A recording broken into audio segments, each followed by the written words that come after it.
এই super clay যখন বের হয়েছিল প্রথম এগুলি এত হাইপ ছিল, মানে অনেক দাম নিছিল।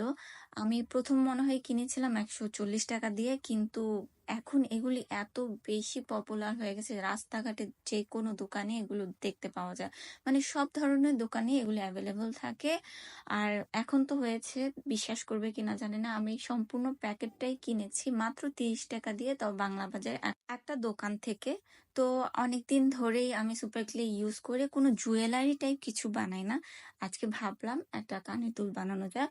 এর জন্য আমি সাদা যে ক্লে, সেটাকে এরকম সুন্দর করে 6টা পাতার মতো শেপ বানিয়ে এটার উপরে হলুদ রঙের ক্লে দিয়ে এরকম করে ডেইজি ফুল বানাই, তারপর এটার মধ্যে একটা হোল করে নিই। একইভাবে দুইটা বানাই। আমার কাছে হুপ ইয়ারিং ছিল, যেটার ভিতরে ফুলগুলো ইনসার্ট করে নিই। ব্যাস হয়ে গেল সুপার ক্লে দিয়ে তৈরি ইউনিক এক জোড়া কানের দুল। আর তোমাদের কাছে কেমন লাগলো অবশ্যই কমেন্টে জানাও। ভিডিও ভালো লেগে থাকলে লাইক করে দিও। টাটা।